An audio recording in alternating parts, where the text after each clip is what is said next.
viene a ocupar este programa de estudios sobre democracia y justicia y sociedad en un ecosistema mediático, Julián, prácticamente controlado en diría yo, un 90% por las voces que respondían a los intereses de un viejo régimen, de una forma distinta de concebir a México y al mundo. ¿Qué papel ocupa este proyecto de investigación en los ámbitos mediáticos, académicos y sociodigitales como yo le llamé cuando los presentaba, pues una voz prácticamente revolucionaria en términos de discurso de lo que prevalecía y además una voz que necesitábamos con mucha urgencia? Pues mira, para las voces de siempre significa una piedra en el zapato. Puede ser que incluso una piedrita en el zapato, porque pues al final somos un programa muy pequeño, incluso dentro de la propia UNAM, dentro de la academia también somos un programa, un espacio muy pequeño, pero también yo creo que somos un balde de agua fresca para aquellas personas que también estaban esperando que desde la academia pues hubiese representación. Yo creo que eso de alguna forma representa, a ver, tenemos, y disculpa que empiece o que esté hablando de los proyectos, pero tenemos cursos, por ejemplo, hay uno que se llama para internautas combativos, y lo que buscamos también ahí, Luis Guillermo, es cerrar la brecha digital y tecnológica. No es posible que, por un lado, haya personas que sabemos usar perfectamente el celular, Twitter, por ejemplo, y hay otras personas que no saben usar esas cuentas. Y cuando nosotros hablamos de una disputa política, de una disputa social, necesitamos que las personas que no saben usar las plataformas, que no saben usar a veces los dispositivos móviles, aprendan y sean herramientas para la democracia. Una democracia sustancial no puede funcionar si no hay un pueblo informado, si no hay un pueblo activo, porque justo también la cuestión económica hace que haya esas brechas, ¿no? Que se escuchen voces más fuertes que otras. Y si bien tenemos esta oleada que son las plataformas corporativas en contra, pues hay que usarlas a nuestro favor. Es importantísimo porque partíamos en este programa del planteamiento de la guerra que hay hoy en los espacios sociodigitales, en las redes sociales, en prácticamente todas las redes sociales, incluida esta en la que usted nos está viendo a través de Sin Censura Televisión en YouTube, que es esta disputa por controlar la percepción de la realidad que se manifiesta muy claramente en los medios de comunicación, pero que se ve muy, muy trastocada en las redes sociales, donde ya no solo prevalece la voz de los mismos de siempre, Julián. ¿Qué debemos entender de este momento histórico? Pues como decían algunos, polarización, o simplemente pues la justa colonización de la sociedad de la voz pública? Mira, pues puede sonar al lugar común, el presidente lo ha dicho en múltiples ocasiones, yo lo he comentado también desde hace varios años. Lo que vivimos ahora no es una polarización, es una politización. Mira, el fenómeno que sucedió es el siguiente, tú ya lo acabas de explicar, antes el monopolio de la voz recaía en unas cuantas personas, las de siempre, que pensaban de la misma manera, ¿no? Pero al final era un porcentaje muy pequeño de la voz pública, de la opinión pública. Y entonces con este momento de transformación política empiezan a tener voz quienes no tenían voz, gracias en parte también a las redes sociales, a espacios alternativos como los que tú has tenido, como Sin Censura, etcétera. Hay muchos espacios, colaboraciones de espacios alternativos y empiezan a darle voz a quienes no tenían y entonces empiezan a crecer y ahí se da un momento. Si hay un momento de tensión, sí es un momento de disputa política y eso para algunas personas puede ser polarización porque hay un choque, disputa, diálogo, lo que tú quieras. Sin embargo, es porque antes estas voces no se escuchaban.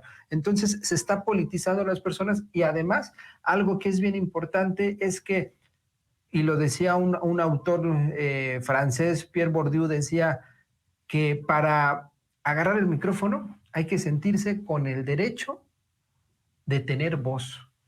Y estas personas de siempre, pues se sienten con todo el derecho y privilegio de usar el micrófono, la voz, son estos privilegiados. Y la gente, el pueblo, nosotras y nosotros, pues agarrar un micrófono no era algo común, ¿no? Bueno, a lo mejor tú sí, porque vienes de los medios de comunicación, etcétera, pero para el pueblo no.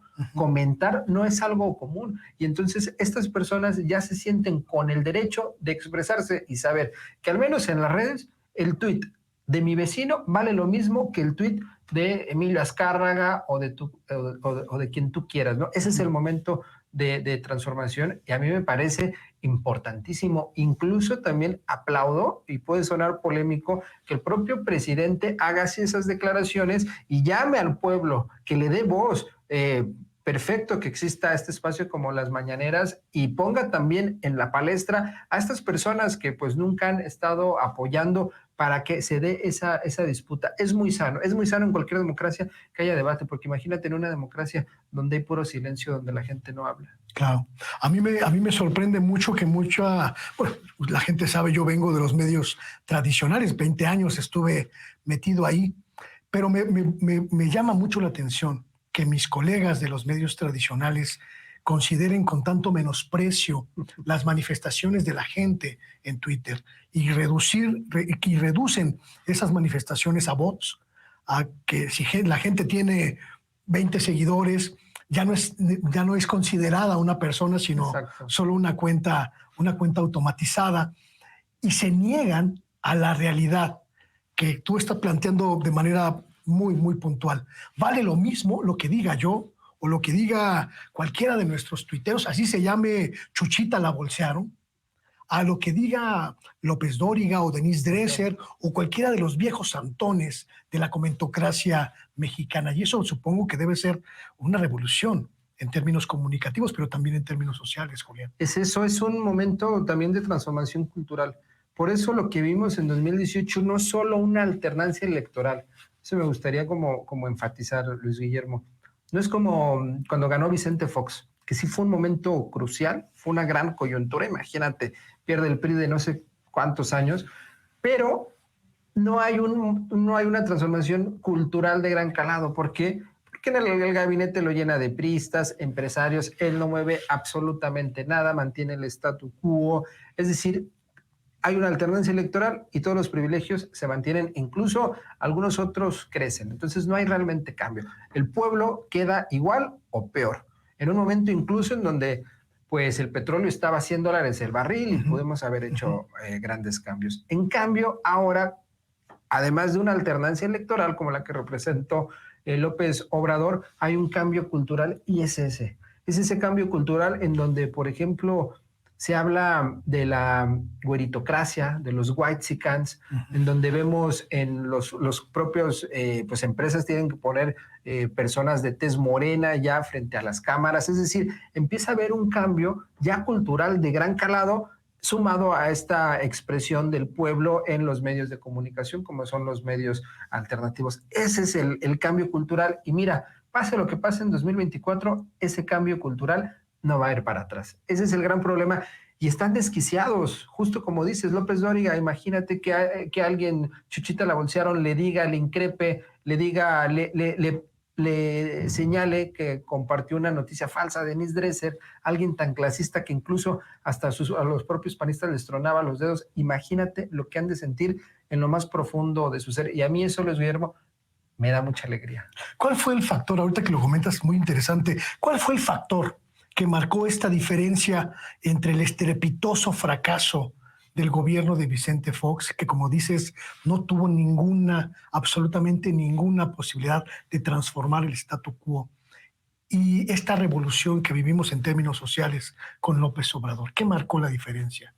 La diferencia está en que el proyecto de la 4T no solo se reduce al carisma de López Obrador, sino que es un movimiento, podríamos decir, de transformación política, que lo podemos anclar donde tú quieras. Hay unos que dicen en el 68, hay otros que dicen en el 77 con esta reforma electoral, hay unos que se van hasta las revolución o movilizaciones de los médicos, de los ferrocarrileros. Es decir, la podemos anclar donde sea, pero donde la anclemos es la ruta o es la lucha de la izquierda, del pueblo de México, la reivindicación social del pueblo de México. Y entonces es esa transformación que se da. Por eso es tan potente, porque estas personas, el equipo que acompaña a López Obrador, quienes hemos votado todas las veces por López Obrador, pues vemos un cambio y por eso es la transformación. No llegó un empresario como es Vicente Fox, que creo que fue gerente de Coca-Cola, ahorita está también en sus negocios. Llegó alguien que de verdad está volteando a ver al pueblo. ¿Cuántas veces ha visitado Oaxaca López Obrador en este sexenio?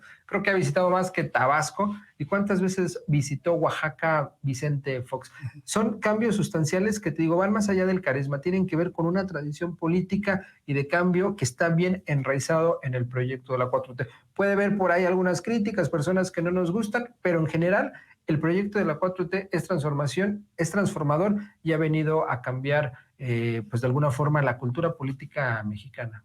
La participación de la gente en los espacios sociodigitales ha sido un factor determinante para que esta visión de lo que es hoy México se posicione a pesar de los medios de comunicación que prácticamente todos están en contra del gobierno de López Obrador. Sin duda, mira, definitivamente a mí me cuesta trabajo, porque soy investigador del fenómeno digital, decir las benditas redes sociales, porque no le pondría ese adjetivo. Pero ¿Qué adjetivo le pondrías tú?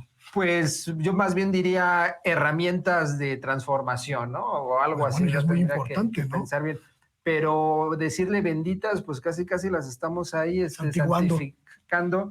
Y pues no, o sea, son unos monstruos que en cualquier momento tumban a cualquier presidente. Ya lo vimos con Evo Morales, que entró Elon Musk, etcétera. Bueno, aquí el punto es que sin duda sí las plataformas sociodigitales, y no solo eso, el punto aquí central es la comunicación. Mira, acuérdate de la primavera árabe, del en Madrid, ¿cómo se llamó?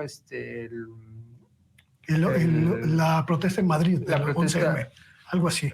Ahorita me acuerdo. Bueno, todas esas movilizaciones que después de ahí sale Podemos, que hubo en España, en el Reino Unido hubo, en Estados Unidos, etcétera. Al final no eran las redes sociales, lo que pasa es que había un descontento, y cuando hay un descontento y le das a alguien la posibilidad de comunicarse con más personas, pues surgen las revoluciones sociales. Así surgió en México. A ver, 2017, un año antes de que llegara López Obrador, la popularidad de Peña Nieto estaba en 13%. Fue cuando el gasolinazo en enero de 2017. ¿No? Entonces había ya mucho un hartazgo, ¿no? Entonces era muy sencillo articular ese hartazgo, y qué bien con un personaje que logró aglutinar. Entonces las redes sí han servido para hacer esas transformaciones a pesar del monopolio que sigue. Y aquí quisiera rematar esta idea, Luis Guillermo, decir que lo que necesitamos ahorita es el fortalecimiento de los medios públicos, ¿no? Yo creo que es una agenda que está ahí todavía pendiente. Una agenda que está pendiente, aquí la hemos mencionado mucho, sobre todo por la imposibilidad y la incapacidad.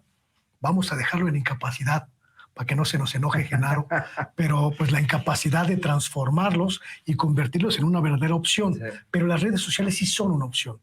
Sí son una opción, pero el problema con esto es que son de privados, ¿no? Entonces, el día de mañana Elon Musk decide bajar el switch y cerrar Twitter, y entonces, ¿dónde nos expresamos? ¿O cuáles van a ser esas plataformas donde se exprese la molestia, el sentir o la voz de la gente que apoyamos la transformación? Que empiecen a bajar, que censuren, etcétera, nos quedamos sin voces. Bueno, ocurrió en Twitter, cuando Twitter era panista, ¿no? Cuando Twitter, claro, o la mañanera. ¿Qué pasaría el día de mañana si no existe la mañanera?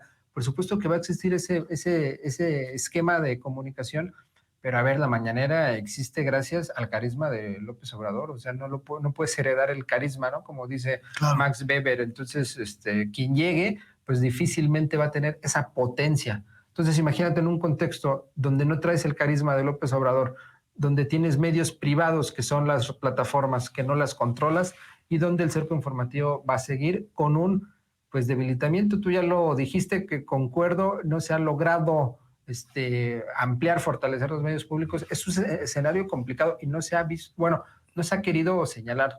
Es un fracaso, digo, yo